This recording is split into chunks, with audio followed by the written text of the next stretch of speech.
দ্বাদশ শ্রেণীর প্রিয় শিক্ষার্থীবৃন্দ, অনলাইন হিসাব বিজ্ঞান ক্লাসে সবাইকে স্বাগতম। আশা করি সবাই ভালো আছো। তো আমরা সংক্ষিপ্ত সিলেবাস অনুযায়ী প্র্যাকটিস করে যাচ্ছি। আমরা প্রথম থেকে আবার শুরু করেছি আমাদের প্রথম পর্যায়ের দ্বিতীয় অধ্যায়।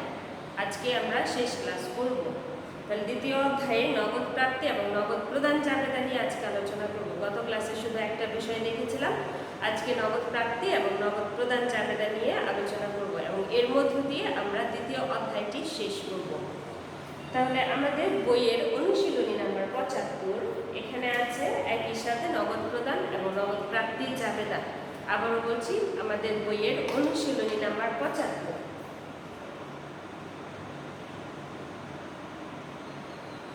তাহলে অনুশীলনী নাম্বার 75-এ নগদ প্রদান এবং নগদ প্রাপ্তির জাবেদা দুইটাই করতে বলেছে। তো সুবিধার জন্য আমি এখানে নগদ প্রাপ্তির জাবেদা এবং নগদ প্রদান জাবেদার ছক করে রেখেছি। প্রথমে এই ছকটা নিয়ে আলোচনা করছি। যখন নগদ প্রাপ্তির জাবেদা করব, অবশ্যই একটা তারিখের কলাম থাকবে, দুইটার মধ্যেই তারিখের কলাম, এবং নগদ প্রাপ্তির জাবেদায় থাকবে ক্রেডিট হিসাব খাত। কারণ কোন খাত থেকে আমরা পাচ্ছি নগদ, সেই হিসাবগুলো ক্রেডিট হয়ে যায় যে উৎস থেকে পাওয়া গেল। তাহলে এখানে ক্রেডিট হিসাব খাত, যেমন বিক্রয় করে নগদে বিক্রয়, তাহলে এখানে ক্রেডিট হিসাব খাত কি হবে? বিক্রয়। তাহলে এখানে আমাদের দ্বিতীয় কলামটা হবে ক্রেডিট হিসাব খাত, তৃতীয় কলামটা হচ্ছে সূত্র বা খতিয়ান পৃষ্ঠা আমরা দিতে পারি। তারপরে কলাম নগদান ডেবিট। তাহলে যে যে খাত থেকে আমরা নগদ পাচ্ছি প্রত্যেকটা নগদ প্রাপ্তি এই নগদান হিসাবে ডেবিট হয়ে যাবে। তারপর আছে প্রদত্ত বার্তা ডেবিট। দেনাদারের কাছ থেকে আদায় করার সময় যদি বার্তা দেওয়া হয়, প্রদত্ত বার্তা থাকে, তাহলে প্রদত্ত বার্তা এই কলামে লিখতে হবে। তারপর বিক্রয়ের মাধ্যমে পাওয়া গেলে বিক্রয়ের কলামে লিখতে হবে।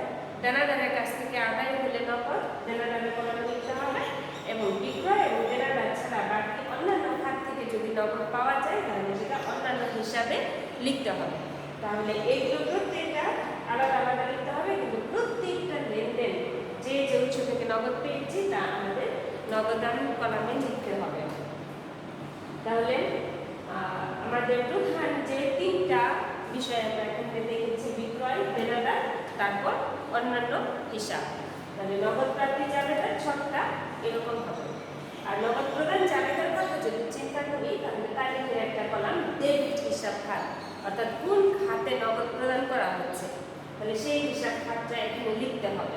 তারপর চেক নাম্বার কেন হলো বলছি, নগদ প্রাপ্তি এবং নগদ প্রদান জাবেদায় শুধুমাত্র যে নগদ লেনদেন সেটা নয়, ব্যাংকের মাধ্যমে লেনদেন লিপিবদ্ধ হয়। কারণ ব্যাংক প্রতিষ্ঠানের নগদ সমতুল্য, প্রতিষ্ঠানের ব্যাংক জমা ব্যাংকের মাধ্যমে প্রদান, ব্যাংকের মাধ্যমে আদায় নগদ সমতুল্য। তাই নগদ প্রাপ্তি এবং নগদ প্রদান জাবেদায় শুধু নগদ না, নগদ এবং ব্যাংকের মাধ্যমে আদায় এবং প্রদান লিপিবদ্ধ করতে হয়। তাই প্রদান জাবেদায় চেক নম্বর থাকে একটা কলাম। তারপর নগদে ক্রয় করলে প্রধান তিনটা হিসাব আমরা এখানে নিয়েছি। নগদ ক্রয় করলে, তাহলে এখানে নগদ ক্রয় কলামে লিখতে হবে। পাওনাদারকে পরিশোধ করলে নগদ বা চেকের মাধ্যমে, এটা পাওনাদারের কলামে লিখতে হবে। এছাড়া অন্যান্য খাতে যদি নগদ এবং ব্যাংকের মাধ্যমে পরিশোধ করা হয় লিখতে হবে। প্রাপ্ত বার্তা, পাওনাদারকে পরিশোধ করার সময় যদি বার্তা পাওয়া যায়, তাহলে সেই বার্তাটা এই কলামে লিখতে হবে। এবং প্রত্যেকটা লেনদেন, অর্থাৎ নগদ এবং ব্যাংকের মাধ্যমে প্রদান, এই নগদের কলামে লিখতে হবে। এটা মোট নগদ প্রদানের কলাম, আর এটা হচ্ছে মোট নগদ প্রাপ্তির কলাম। তারপর কোন খাত অনুযায়ী কোন হিসাবে যাবে সেভাবে আমাদের লিখতে হবে। তাহলে এখন আমরা দেখি 75 নম্বর অঙ্কটাতে কোন কোন লেনদেনগুলো নিয়ে আমরা নগদ প্রাপ্তি জাবেদা করবো এবং কিছু লেনদেন আছে যা নিয়ে আমরা নগদ প্রদান জাবেদা করবো। নগদ প্রাপ্তি নগদ এবং ব্যাংকের মাধ্যমে প্রাপ্তি মনে রাখবো, এবং নগদ প্রদান নগদ এবং ব্যাংকের মাধ্যমে প্রদান। তাহলে 75 আমরা প্রশ্নটা পড়ি। এখানে আছে লাকি অ্যান্ড কোংয়ের 2012 সালের মে মাসের লেনদেনগুলো নিম্নরূপ। 2012 মে 1 প্রারম্ভিক নগদ তহবিল ও ব্যাংক জমার উচিত যথাক্রমে 1000 এবং 1500 টাকা। নগদ প্রাপ্তি এবং নগদ প্রদান জাবেদায় যদি আগের উচিত থাকে, যেমন প্রারম্ভিক নগদ তহবিল ব্যাংক জমা করেছে, এগুলো আগের মাসে বা আগের বছরের আগের মাসের ব্যালেন্স। তাই ব্যালেন্সটা কিন্তু লিপিবদ্ধ করতে হয় না। নতুন করে যদি প্রতিষ্ঠান শুরু করে মূলধন নিয়ে, তখন সেটা বুঝিয়ে আমরা পেয়েছি, মূলধন পেয়েছি, সেটা আমাদের লিখতে হয়। কিন্তু যদি আগের মাসের উদ্ধৃত থাকে বা আগের বছরের উদ্ধৃত থাকে, সেটা কিন্তু নয়। শুধুমাত্র কোন লেনদেনগুলো দ্বারা নগদ প্রাপ্তি ঘটেছে এবং কোন লেনদেনের মাধ্যমে নগদ প্রদান ঘটেছে নগদানুপায়, সে বিষয়গুলো নগদ প্রাপ্তি এবং নগদ প্রদান জানাতে আসবে। তাহলে মে 1 তারিখে যে ব্যালেন্সটা দেওয়া আছে সেটা আমাদের লিপিবদ্ধ করতে হবে না। মে 3 আছে, ইকবাল অ্যান্ড সন্সের নিকট হতে 3,500 টাকার চেক পেয়ে ব্যাংকে জমা দেওয়া হলো। ইকবাল অ্যান্ড সন্সের কাছ থেকে 3,500 টাকার চেক পেয়ে ব্যাংকে জমা দেওয়া হলো। আমি একটু আগেই বলেছি নগদ এবং ব্যাংকের মাধ্যমে প্রাপ্তি নগদ প্রাপ্তি জাবেদায় লিপিবদ্ধ করতে হবে। তাহলে ইকবাল অ্যান্ড সন্স হচ্ছে দেনাদার, তার কাছ থেকে ব্যাংকের মাধ্যমে আদায় হয়েছে, তাই এটা নগদ প্রাপ্তি জাবেদায় আমাদের লিখতে হবে। তাহলে তারিখ হবে 2012 মে 3। ক্রেডিট হিসাব খাত হচ্ছে প্রাপ্য হিসাব। ইকবাল অ্যান্ড সন্স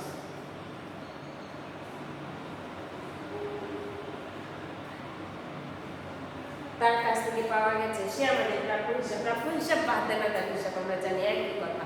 তাহলে তার কাছ থেকে যেহেতু পাওয়া গেছে, তাই আমাদের ক্রেডিট হিসাব খাত হবে প্রাপ্য হিসাব ইকবাল অ্যান্ড সন্স। আর তার মাধ্যমে ব্যাংকের মাধ্যমে পাওয়া গেছে, তাই নগদের কলামে লিখতে হবে প্রত্যেকটা নগদ প্রাপ্তি বা ব্যাংকের মাধ্যমে প্রাপ্তি, এই নগদ কলামে আমরা লিখব। তাহলে পাওয়া গেছে 3,500 টাকা, তাই নগদানের এখানে লিখব 3,500। এখানে কোনো বাচ্চার ব্যাপার নেই, তাহলে এটা দেনাদারের কাছ থেকে আদায়, তাই এখানে লিখতে হবে দেনাদারের কাছ। তাহলে নগদ ডেবিট, দেনাদার ক্রেডিট, দেনাদার মানে প্রাপ্য হিসাব, তাহলে নগদে লিখলাম এবং দেনাদার হিসাবে লিখলাম। এরপরে 5 নম্বর নগদ প্রদান। 5 নম্বর আছে ফারুক অ্যান্ড কোনকে নগদ 500 টাকা এবং 700 টাকার চেক প্রদত্ত হলো। প্রথমে নগদ প্রাপ্তি নিয়ে আমরা কথা বলছি, তাই 5 নম্বর এখানে আসবে না।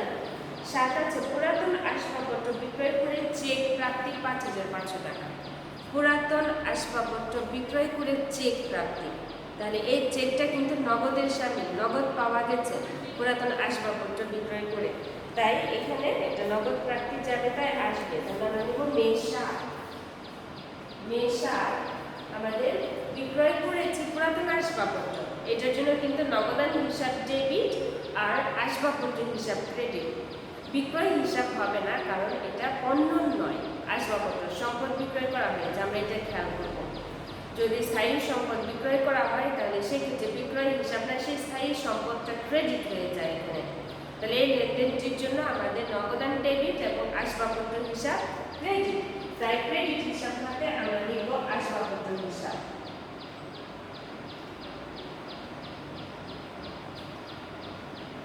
5,500 টাকা নগদের ঘরে লিখতে হবে। আমি বলেছি নগদ এবং চেকের মাধ্যমে প্রাপ্তি সব নগদের কলামে লিখতে হবে। এবং এটা কোন খাত থেকে পাওয়া গেছে, এটা বিক্রয় বলতে পণ্য বিক্রয়ের কথা বলা হয়েছে, এটা আসবাবপত্র বিক্রয়, তাই এই কলামে হবে না, দেনাদার হবে না, এটা চলে যাবে কি অন্যান্য হিসাব। তাহলে এই লেনদেনটা পাওয়া গেছে অন্যান্য হিসাব থেকে, তাই অন্যান্য হিসাবে লিখলাম 5,500 টাকা। তারপর দেনাদারের নিকট হতে নগদ 1,000 টাকা পাওয়া গেল এবং পাওনাদারকে প্রদত্ত হলো, তাহলে দেনাদারের কাছ থেকে প্রাপ্তিটা আমাদের লিখতে হবে। 9 আছে দেনাদারের কাছ থেকে নগদ 1,000 টাকা পাওয়া গেল, তাহলে 9 ক্রেডিট হিসাব খাত হবে দেনাদার হিসাব। নগদ পাওয়া গেছে, তাই নগদের ঘরে হবে 1,000 এবং যেটা দেনাদারের কাছ থেকে পাওয়া গেছে, তাই দেনাদারের কলামে হবে 1,000। নগদ ডেবিট, দেনাদার ক্রেডিট। তারপর নগদ ক্রয় এখানে আসবে না, কিন্তু 11 নম্বরে আছে নগদ বিক্রয় 4,500 টাকা। দ্বিতীয়টা নগদ বিক্রয় 4,500, তাহলে এটা আমাদের নিতে হবে। নগদে বিক্রয় করা হয়েছে, নগদ পাওয়া গেছে, তাহলে 11 নগদ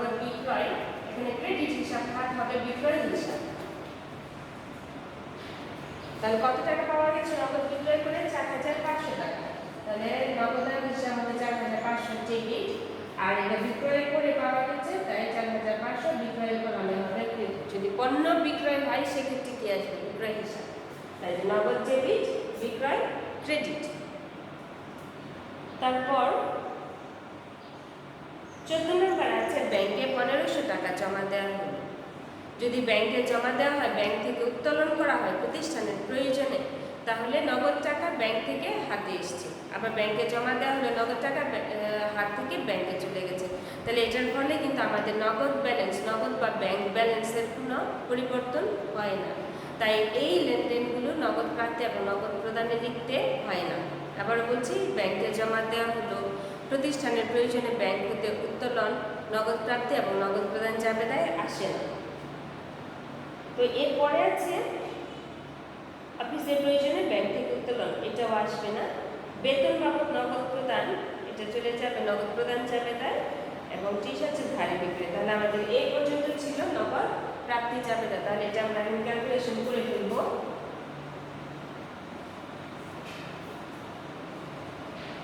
তাহলে আমরা দেখতে পাচ্ছি এখানে 4, 5, 10, 13,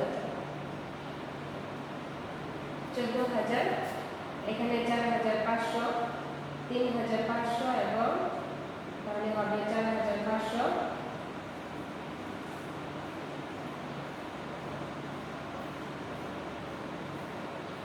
এখানে হচ্ছে 5,500। তাহলে কি দাঁড়ালো?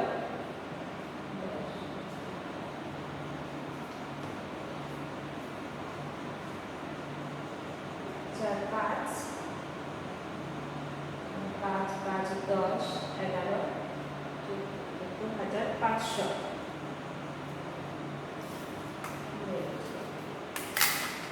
আমরা ক্যালকুলেশন করে ফেলি।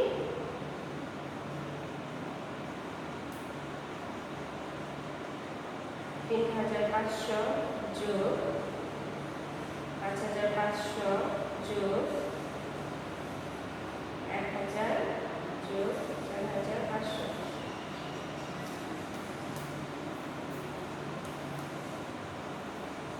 8, 9, 10, 14,500।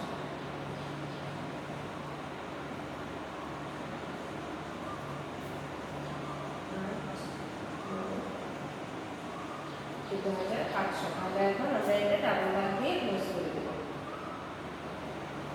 তাহলে এই হলো আমাদের নগদ প্রাপ্তি জাবেদা। তাহলে নগদ এবং ব্যাংকের মাধ্যমে প্রাপ্তি আমরা লিপিবদ্ধ করব। তো এবার যদি নগদ প্রদান জাবেদাটা আমরা করি, এই একই অঙ্কের 75-এর কোন কোন বিষয়গুলো নগদ প্রদান জাবেদার সাথে রিলেটেড, সেই বিষয়গুলো নিয়ে আমরা নগদ প্রদান জাবেদা করব। তাহলে আমরা দেখতে পাচ্ছি 3 নম্বর নগদ প্রাপ্তিতে ছিল। 5 নম্বর আছে ফারুক অ্যান্ড কোনকে নগদ 500 টাকা এবং 700 টাকার চেক প্রদত্ত হলো। ফারুক অ্যান্ড কোনকে নগদ এবং চেক প্রদান, আমরা বলেছি নগদ এবং চেকের মাধ্যমে প্রদান, নগদ প্রদান জাবেদায় আসবে। তাহলে এখানে এই 5 তারিখটা আমাদের এখানে আসবে। আমরা 2012 মে 5, তাহলে এখানে হবে ফারুক and কোন।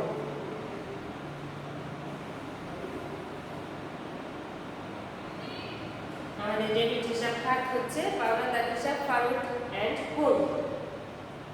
তাহলে তাকে প্রদান করা হয়েছে যে পাওনাদারের কলামে হবে এখানে 1200, কারণ 500 টাকা নগদ এবং 700 টাকার চেক। তাহলে 700 এবং 500 মিলে হয় টোটাল 1200। তাহলে নগদ প্রদান আমরা ধরবো এখানে 1200। তাই নগদের কলামে অবশ্যই সবগুলো ক্রেডিট করতে হবে। আর এটা যেহেতু সে পাওনাদারকে পরিশোধে, পাওনাদারের কলামে হবে 1200। তারপর 9 নম্বরে আছে, 9 তারিখে আছে পাওনাদারকে 1500 টাকা প্রদত্ত হলো। 9 তারিখ পাওনাদারকে 1500 টাকা প্রদত্ত হলো। তাহলে মে 9 ডেবিট হিসাব খাত হবে পাওনাদার হিসাব। তাহলে এই যে পাওনাদার হিসাব এখানে ডেবিট হয়ে যাবে 1500, আর তাকে প্রদান করা হয়েছে নগদ 1500 নগদ হিসাব ক্রেডিট হয়ে যাবে। তারপর আছে 11 নগদ প্রায় 2,500 টাকা, নগদে ক্রয় করা হয়েছে 2500, তাহলে নগদ ক্রয় করে নগদ প্রদান করা হয়েছে, তাই এটা অবশ্যই আসবে। এখানে ডেবিট হিসাব থাকবে ক্রয় হিসাব, তাহলে এই যে ক্রয় হিসাব ডেবিট, নগদ ক্রয় হচ্ছে 2500, তাহলে এই যে ক্রয় হিসাব ডেবিট আর এই নগদান হিসাব ক্রেডিট 2500, প্রত্যেকটা নগদের চেকের মাধ্যমে প্রদান নগদানের কলামে হবে। তারপর আছে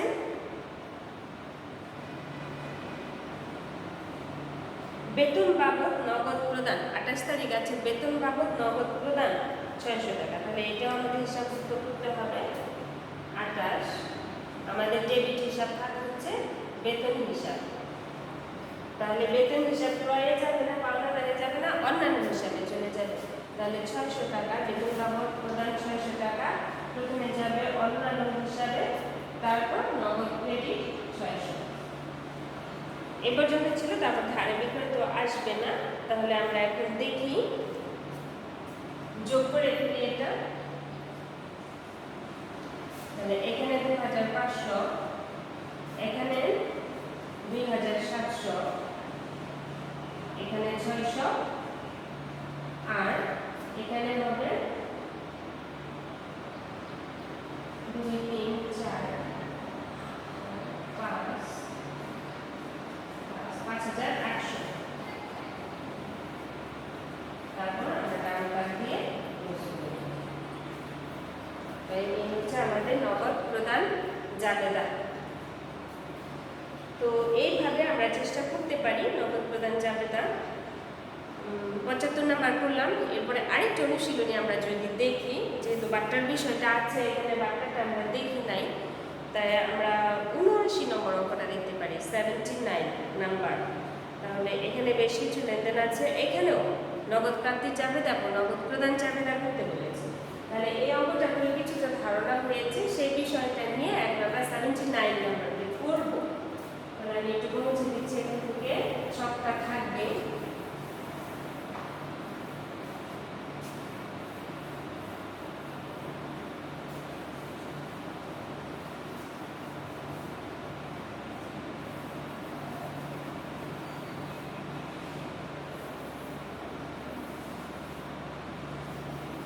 এটা করব।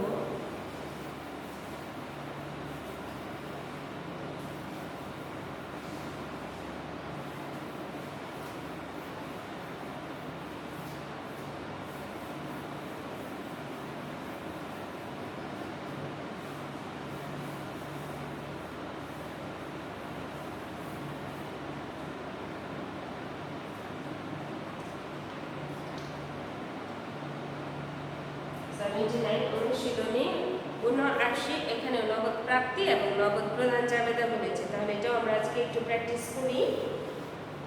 এখানে বলছে 2014 সালের এপ্রিল মাসে মেসার্স সোনালী এন্টারপ্রাইজের ব্যবসায় সংঘটিত লেনদেনগুলো নিম্নরূপ। তাহলে পরপর, যেহেতু আমরা আগের অঙ্কটা আলাদা আলাদাভাবে করেছি, এখন যেহেতু লেনদেনগুলো পরপর আছে এবং একটা নগদ প্রাপ্তি জাবেদায় যাবে আর একটা নগদ প্রদান জাবেদায় যাবে, তাই যেটা যেই জাবেদায় যাবে আমরা পরপর সেই জাবেদায় দিয়ে দিব, তারপর ক্যালকুলেশন করবো। আশা করি বুঝতে পারছো আমি কি বলছি। এট এ টাইম আমরা নগদ প্রাপ্তি এবং নগদ প্রদান জাবেদা যাব পরপর লেনদেনগুলো বিবেচনা করে। তো 2014 সালে এপ্রিল 1 আছে মালিক 50,000 টাকা ব্যবসায় অতিরিক্ত বিনিয়োগ করে। মালিক অতিরিক্ত বিনিয়োগ করেছে, এটা কিন্তু আগের ব্যালেন্স না। তাহলে এটার জন্য কি হয়, নগদ বাড়বে, মূলধন বাড়বে, তাই এই লেনদেনটি কিন্তু নগদ প্রাপ্তি জাবেদায় অন্তর্ভুক্ত হবে, কারণ অতিরিক্ত মূলধন বিনিয়োগ করা হয়েছে, নতুন একটি লেনদেন এটা। তাহলে আমরা এটা নিব 2014 এপ্রিল 1। তাহলে ক্রেডিট হিসাব হবে মূলধন হিসাব, ক্রেডিট হিসাব মূলধন, তাহলে নগদ ডেবিট মূলধন ক্রেডিট 50,000 টাকা। তাই প্রথমে নগদের কলামে আসবে 50,000 এবং এটা বিক্রয় যাবে না, দেনাদার যাবে না, এটা চলে যাবে অন্যান্য হিসাব।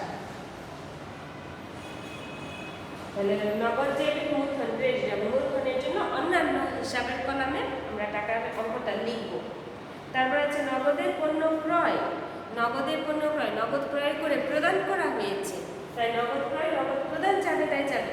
তাই আমরা এটাও একটা টাইম এখানে দিয়ে দিই। এপ্রিল 5 আছে, তাহলে এখানে 2014 এপ্রিল 5 নগদ ক্রয় যেহেতু তাই ডেবিট হিসাব খাত হবে ক্রয় হিসাব, এবং এটা ক্রয় হিসাবে ডেবিট হবে 10,000 এবং নগদান ক্রেডিট হবে 10,000। একসাথে আমরা দুইটা বিষয় পড়ছি পরপর লেনদেনগুলো নিয়ে। 6 আছে নগদ বিক্রয় 20,000। নগদ বিক্রয় কোথায় যাবে? নগদ প্রাপ্তিতে, কারণ বিক্রয় করে নগদ পাওয়া গেছে, তাই 6 তারিখ লেনদেনটি আমরা অন্তর্ভুক্ত করব নগদ প্রাপ্তি জাবেদায় 6। এখানে ক্রেডিট হিসাব খাত হবে বিক্রয় হিসাব। নগদ পাওয়া গেছে তাই নগদ ডেবিট হবে, আর বিক্রয়ের মাধ্যমে তাই বিক্রয়ের কলামে লিখতে হবে 20,000। তারপর 12 আছে বিজ্ঞাপন খরচ প্রদান। বিজ্ঞাপন খরচ প্রদান নগদ প্রদান জাবেদায় যাবে, কারণ প্রদান করা হয়েছে নগদ 5,000 টাকা, তাই 12 আমরা এখানে লিপিবদ্ধ করব বিজ্ঞাপন হিসাব। আমাদের ডেবিট হিসাব খাতটা হচ্ছে বিজ্ঞাপন হিসাব। এখানে 5,000 টাকা প্রদান করা হয়েছে, তাহলে এটা ক্রয় যাবে না, পাওনাদার যাবে না, অন্যান্য হিসাব। বিজ্ঞাপনের জন্য অন্যান্য হিসাব ডেবিট এবং নগদ ক্রেডিট 5,000। এভাবে আমরা চিন্তা করব। তারপর 16 খেয়াল করব সিমলার নিকট পাওনা 15,000 টাকার পূর্ণ নিষ্পত্তির সাপেক্ষে 14,750 টাকা নগদে পাওয়া গেল। নগদে পাওয়া গেছে, তাই এটা নগদ প্রাপ্তি জাবেদায় যাবে। তাহলে সিমলা আমাদের দেনাদার, তার কাছ থেকে আমরা নগদ পেয়েছি, তাহলে 15,000 টাকার পূর্ণ নিষ্পত্তির সাপেক্ষে 14,750 টাকা পাওয়া গেছে। তাহলে বাকি যে 250 টাকা, এই 250 টাকা হবে বাট্টা।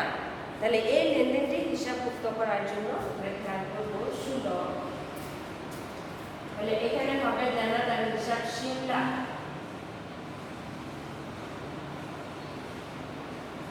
ক্রেডিট হিসাব খাত হচ্ছে দেনাদার হিসাব সিমলা।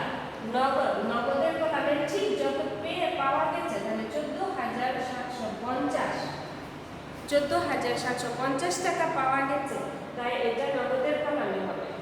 আর এটার জন্য প্রদত্ত বাট্টা দেওয়া হয়েছে 250, তাই বাট্টার কলামে হবে 250। তাহলে এই যে দেনাদার ক্রেডিট, দেনাদারের কাছ থেকে পাওয়ার কথা ছিল 15,000 টাকা, তাহলে বাট্টা দেওয়ার ফলে 250 বাট্টা ডেবিট, 14,750 টাকা পাওয়া গেছে, তাই দেনাদার ক্রেডিট হয়ে যাবে 15,000। এই 15,000 টাকার পূর্ণ নিষ্পত্তি হয়েছে, তাই আমরা খেয়াল করব এই বিষয়টা কোথায় কোনটা আমাদের লিখতে হবে। তাহলে এটার জন্য কি নগদান হিসাব ডেবিট, প্রদত্ত বাট্টা ডেবিট, দেনাদার ক্রেডিট। তাহলে নগদ 14,750 টাকা পাওয়া গেছে, 250 টাকা বাট্টা দেওয়া হয়েছে এবং টোটাল 15,000 টাকা দেনাদার হিসাবে ক্রেডিট হয়ে যাবে। ঠিক এইভাবে আমাদের কি করতে হবে? লিপিবদ্ধ করতে হবে। তারপর 18 তারিখ আছে ইমনের নিকট দেনা 12,500 টাকার পূর্ণ নিষ্পত্তির সাপেক্ষে 12,400 টাকা নগদে প্রদত্ত হলো। 12,400 টাকা নগদে প্রদত্ত হলো, তাহলে এটা যাবে নগদ প্রদান জাবেদায়, এবং ইমন প্রতিষ্ঠানের জন্য পাওনাদার, তাহলে পাওনাদারকে পরিশোধ করা হয়েছে। তাহলে এই ক্ষেত্রে এটা 18 আমরা লিখব পাওনাদার হিসাব ইমন,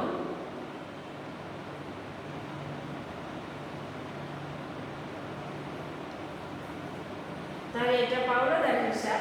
তাহলে পাওনাদারের কাছে ছিল 12,500 টাকা, তাহলে পাওনাদার হিসাব 12,500 টাকা ডেবিট হবে।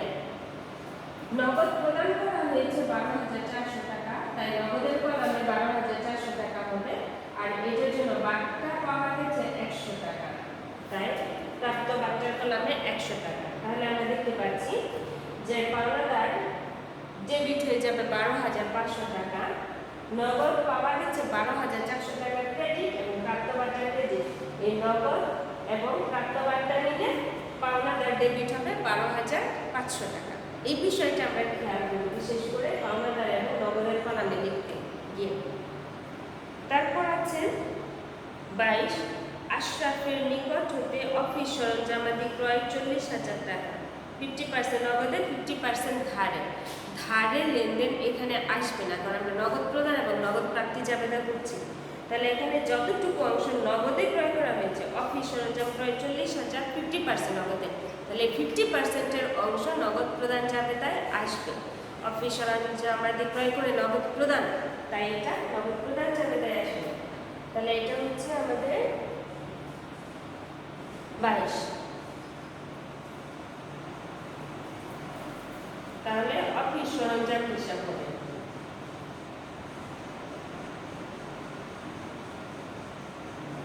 অফিস সরঞ্জাম হিসাব এটা ক্রয় যাবে না, কারণ এটা অন্যান্য হিসাব। অফিস সরঞ্জাম ডেবিট আর নগদ ক্রেডিট। তাহলে 40,000 50% হচ্ছে 20,000 টাকা। তাহলে 20,000 টাকা প্রদান করা হয়েছে। তাহলে অফিস সরঞ্জাম ডেবিট, নগদান ক্রেডিট 20,000 টাকা। 26 শিহাবের নিকট ধারে বিক্রয় বাবদ 20,000 টাকার পূর্ণ নিষ্পত্তি সাপেক্ষে 19,550 টাকা পাওয়া গেল।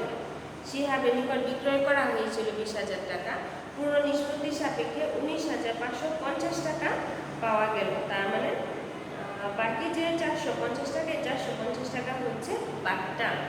তাহলে এটা নগদ প্রাপ্তি জাবেদায় আসবে। আমরা দেখি 26, তাহলে দেনাদার হিসাব শিহাব, নগদ পাওয়া গেছে 19,550, তাই নগদের কলামে ডেবিট হবে 19,550। প্রদত্ত বাটার পরিমাণ 450 আর দেনাদার তার কাছে পাওনা ছিল 20,000, তাই দেনাদার হিসাব ক্রেডিট 20,000। তারপর একটা সুদ পাওয়া গেল 3,000, তাহলে এটাও পাওয়া গেছে নগদ সুদ হিসাবে, তাই এটা প্রাপ্তি জাবেদায় আসবে 28। তাহলে এখানে সুদ আয় হিসাব হবে, আর সুদ পাওয়া গেছে 3,000 টাকা পাওয়া গেছে, নগদের কলামে হবে 3,000 এবং এটা বিক্রয় যাবে না, দেনাদারে যাবে না, অন্যান্য হিসাবে চলে যাবে 3,000। বিক্রয় এবং দেনাদার বাদে বাকি সব হিসাব অন্যান্য হিসাবে যাবে। তারপর শেষ লেনদেনটি আছে সাতমানের নিকট দেনা 17,500 টাকার পূর্ণ নিষ্পত্তি সাপেক্ষে 17,250 টাকা প্রদত্ত হলো। তাহলে সাতমানের নিকট দেনা আছে 17,500 টাকা, পূর্ণ নিষ্পত্তি সাপেক্ষে 17,250 টাকা প্রদত্ত হলো। তার মানে বাকি 250 টাকা হচ্ছে বাটার পরিমাণ। তাহলে এটা হিসাবভুক্ত করার জন্য যেহেতু প্রদত্ত হলো, তাই নগদ প্রদান জাবেদায় আসবে 30। তাহলে পাওনাদার হিসাব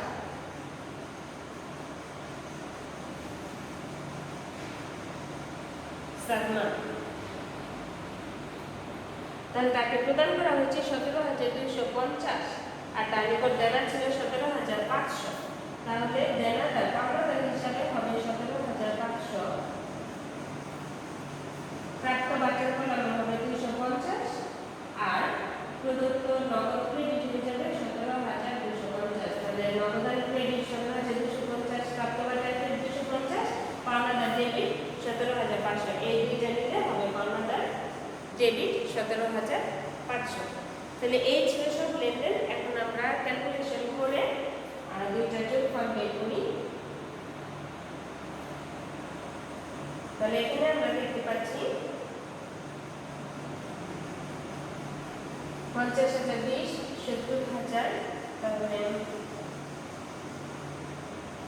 70,000 যোগ 14,750,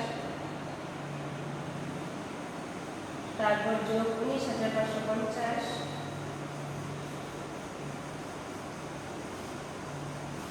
তারপর যোগ 3,000,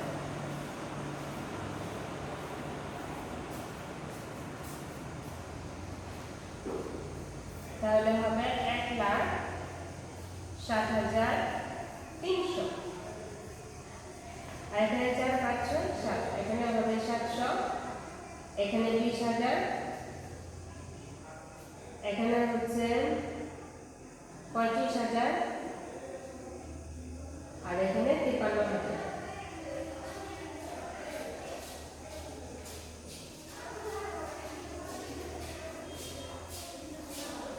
তাহলে এই তিনটা মিলে যে মোট ডেবিট, এই তিনটা মিলে মোট ক্রেডিট সমান হতে হবে হবে, কারণ আমরা সেভাবেই লিখেছি। তারপর আছে নগদ প্রদান চাপেটা, এটা আমরা এখন মজুদ পরিমাণ বের করে ফেলবো। তাহলে এখানে হবে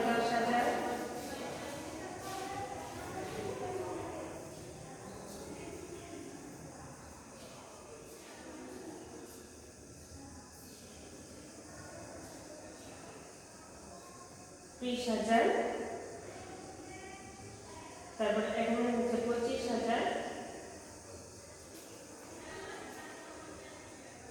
এখানে 350, আর এটা আমরা যোগ করে ফেলি। তাহলে এখানে হচ্ছে 10,000, 5,000, 15,000 প্লাস 12,400 প্লাস 20,000 প্লাস 17,250,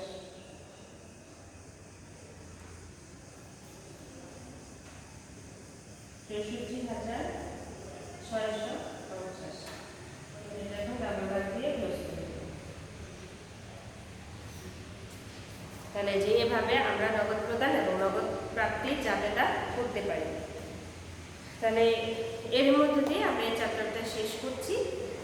পরবর্তী ক্লাসে আমরা দ্বিতীয় পত্র থেকে করব। তাহলে প্রথম পত্রের একটা চ্যাপ্টার শেষ করব, তারপর দ্বিতীয় পত্র, এইভাবে অল্টারনেটিভ আমরা করে যাব। তাহলে আমাদের নতুন সিলেবাস অনুযায়ী দ্বিতীয় পত্রের দ্বিতীয় অধ্যায় অর্থাৎ অংশীদারি ব্যবসায়ের হিসাব আমরা আগামী ক্লাসে শুরু করতে যাচ্ছি। তাহলে এই চ্যাপ্টারটা মোটামুটি আমরা করেছি, নিজেরা প্র্যাকটিস করবে আরও ভালো মতো। তাহলে পরবর্তী ক্লাসে আবার দেখা হবে। সবাই ভালো থাকো, সুস্থ থাকো, ধন্যবাদ সবাইকে।